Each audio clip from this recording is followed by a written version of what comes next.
Welcome to the Healthy Compulsive Project podcast, where you can take a deep dive to explore the pitfalls and potential of the obsessive-compulsive personality, offering hope and help for perfectionists, workaholics, micromanagers, type A personality, and control freaks.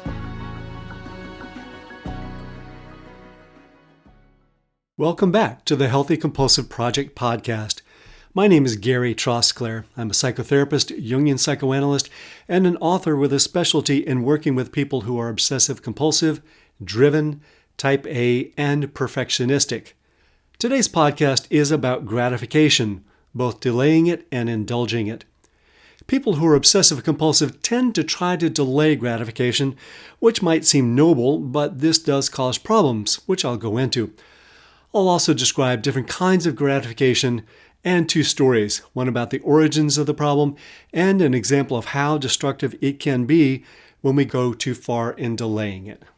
This is episode 20 of the Healthy Compulsive Project podcast, Delaying Gratification, the Good, the Bad, and the Downright Dangerous. Some people just don't know when to have a good time. They habitually put off pleasure with the hope that they'll get a greater reward later, and in the process, they condition themselves not to enjoy anything. Contentment becomes scarcer than Ben & Jerry's dulce de leche ice cream in hell. I call this chronic delay of gratification. It's addictive, exclusive, and can lead to the toleration of unnecessary suffering. I have a couple of intriguing stories to tell you about how this plays out, but before we can get to those, we need to clarify what we mean by gratification. Dictionary definitions for gratification aren't very satisfying. They run the gamut from immediate pleasure to the fulfillment that comes with reward. So I'll propose 4 basic overlapping sources of gratification. 1. Immediate pleasure. This is things like sex, food, fun, sensuality, hot baths, music, spectator sports, good stories, and rest. Number 2. List slaying. This is completing practical, mundane chores, cleaning, maintaining, administrative tasks. 3rd is mastery, engaging in challenging projects, creating, repairing, and achieving. And 4th, meaning, knowing that what you've done helps others. Any of these, taken to extremes, can turn negative. Think promiscuity, boredom, overcontrol, and total self-sacrifice. But in healthy doses, these are what make life good. Ideally, we achieve a balance between them. Overemphasizing any one of them may exclude others.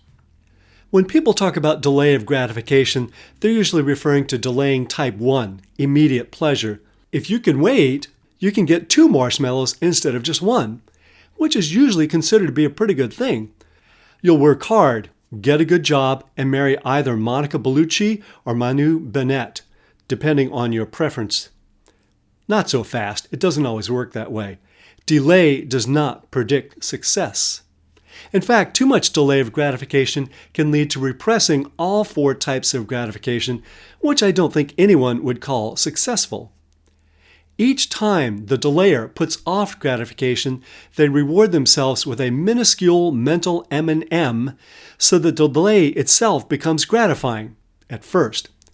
Repeated delay of gratification morphs into the gratification of delay, a form of emotional dyslexia in which delay is valued as if it were the gratification. Putting good stuff off can bring with it a certain cold, dull thrill, especially when you feel like you're ripping through a list and getting things done. And delaying gratification might seem like the right thing to do, which has a certain righteous gratification to it. But it's deceptive.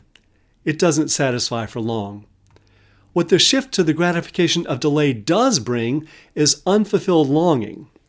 Like many pharmacological substances, it creates craving which it cannot fulfill. It's insidious, progressive, and addictive. Then the question is, does the delayer look for gratification elsewhere or just remain miserable? As you may surmise, it's different for different folks, but the pattern I most often notice with my patients is that when type 1, immediate pleasure, is denied, type 2, list slaying, goes into overdrive and tries to act like it could serve as a substitute. People who do this like having things to check off their list and will even make things up to put there in the hope that they can get more gratification. Doesn't work. Some people invest primarily in type 3 gratification, which I'm calling mastery, or type 4 gratification, which I'm calling meaning. And they often get a lot of satisfaction out of these. However, they may also do this to the exclusion of immediate pleasure, type 1, and dealing with practical issues, in type 2. Mastery and meaning may also be permanently postponed because they seem both dispensable and far too gratifying, and therefore too indulgent. But, as I've observed in many of my clients, if they do allow themselves to pursue mastery and meaning, they may focus on what could possibly go wrong rather than what could probably go right, not allowing themselves to savor the rewards. Here's an example. I came across the cultural roots of the problem the other day when I was rummaging around in the stacks of the main branch of the New York Public Library, the imposing one on Fifth Avenue near my Manhattan office. I happened to find the sole remaining copy of the long-lost Dialogue of Dissuadia, an ancient Greek text stuck between 2 volumes of romantic poetry that hadn't been touched for a century. Putting it there was clearly meant to conceal it from any reasonable person with a desire for serious research. I have my suspicions about why it was hidden, but we can't go into that right now. In case you didn't know, Dissuadia was a little-known Greek philosopher rumored to have had Dionysus for her father, Arete, a mortal and a famous philosopher herself, for her mother. Scholars knew the document existed because there are several important references to it in other texts, but somehow they couldn't find the actual text. Well, I did. Here it is, and I don't care if you don't believe me. It's just a fragment, but we can easily catch her drift. Revealed in this short document is both the source and cure of the chronic delay of gratification. The dialogue begins when a middle-aged man named Adhesius, a wealthy merchant, has come to the Lyceum in Athens hoping for guidance with a problem, ideally from Socrates. But it seems that Socrates is out for the day meeting with his agent. Something about an advanced copy of a mockumentary for the History Channel gone way off the rails. In any case, Adhesius has to settle for the philosopher on duty, Dissuadia. So Adhesius says, I'm trying to understand something Socrates said. He was talking about how important temperance is, and I recognized it as the tool I've used all of my life to quell my anxiety. I used to feel good when I ate the broccoli before the banana bread, put off sleeping until all my accounts were accounted for, and waited until my birthday to achieve amorous congress with my wife. It just seemed right. I was in control of myself, and it helped me feel like I was a good person. But now it seems I've lost the capacity to feel good about anything. I delay, but I'm no longer able to feel the gratification from that delay. I'm feeling a great sense of urgency to find fulfillment. Temperance and fulfillment seem to be in conflict, so I'm stuck. Dissuadia asks him, well, tell me, Adhesius, what do you think Socrates had in mind by temperance? Adhesius says, self-restraint, controlling my desires. I was so bowled over by what he said that I got distracted and didn't hear the rest of his lecture, but it seemed pretty clear to me that what he was saying was that I should always put off feeling good. I should always delay gratification. I'm afraid I won't be a virtuous man, so I've been practicing restraint vigorously. I fear I'll come unglued if I stop. But now it seems like the delay never gets me to the gratification. I don't let myself feel happy until everything is fixed. And since there's always something else to be fixed, I never feel happy. Even taking care of chores and doing things for other people, which used to feel good, don't anymore. Will I ever feel fulfilled? Dissuadia replies, not if you make a religion out of delaying gratification. Adhesius, come again? I'm confused. Dissuadia, good, we're making progress. Adhesius, but Socrates said, Dissuadia, you've taken the one line you heard from him and made a sacred vow out of it. Despite your claim that it quells your anxiety, it seems to deny you the very thing you thought being virtuous would bring you, serenity. Adhesius says, huh? Dissuadia, You've misinterpreted Socrates to say that austeria is the path to being virtuous, and therefore to quelling your anxiety about being a virtuous man. Adhesius. But what am I supposed to do? This is how I feel secure. Dissuadia. Secure from what? Adhesius. Well, secure from the accusations of not being a virtuous man. Dissuadia. Who said you weren't a virtuous man? Adhesius.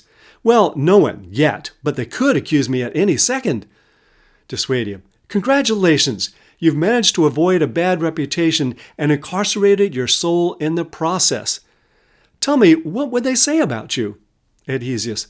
That I had failed to exercise restraint and given in to pleasure. Dissuadia. What sort of pleasure? Adhesius. Any pleasure. Dissuadia. Praise be to Zeus! With just 2 words, you've revealed your entire self-denial complex.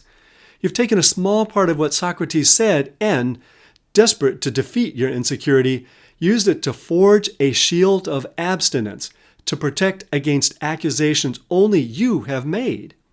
After you tuned out Socrates' lecture, he explained that he was talking about the excess of bodily pleasure, and you've applied his ideas to reasonable pleasures of the soul as well. Of course you feel urgency. You've put your soul in prison and it wants to get out. The algorithms of the soul are based not on social approbation, but on recalling what's most important. Temperance is only a means to an end, but you cling to it as if it were your soul. So there's more to the dialogue, but I suspect you've gotten the gist by now. In an attempt to deal with his insecurity about himself, Adhesius laid down restrictive neural pathways each day, conditioning himself to chronic delay of gratification. He wiped out all 4 types of gratification because he thought feeling good itself was the danger. Most humans have the capacity to delay gratification, but those with obsessive-compulsive personality rely on it to an unhealthy degree. In fact, it's one of the characteristics that differentiates those with OCD, or obsessive-compulsive disorder, from those with OCPD, obsessive-compulsive personality disorder. People with obsessive-compulsive personalities tend to do everything to extremes except relax. People with OCD don't put off their bliss the same way. Sure, people with OCD will delay gratification until the house is clean, but the tendency is more comprehensive for people with OCPD. Any compulsive worth their obsessions will tell you that it's not okay to relax until everything is fixed, organized, repaired, signed, sealed, delivered, and perfected. Which is never.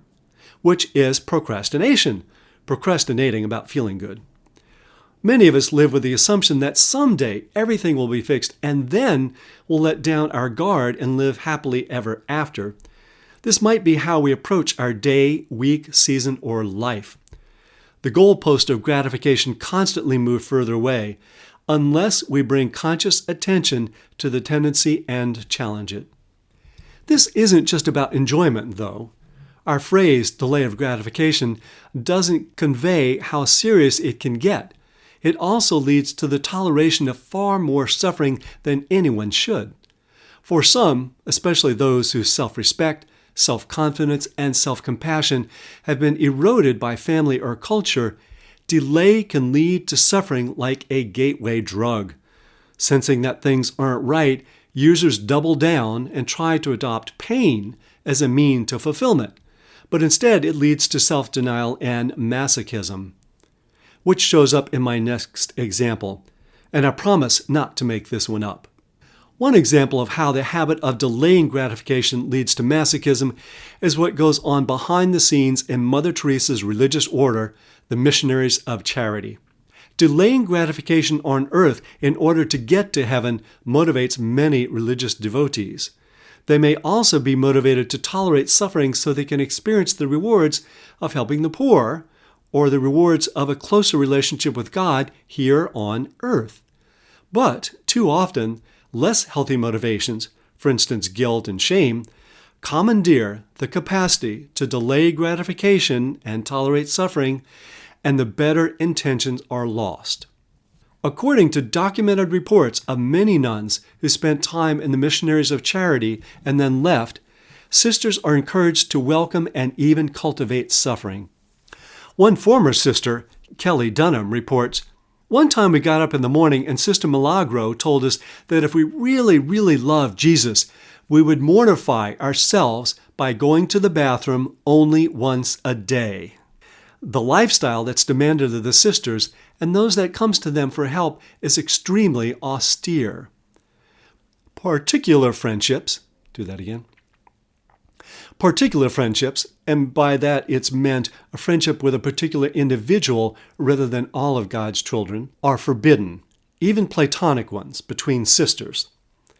Patients and sisters are sometimes denied medications or hospital visits that could prevent pain and even death.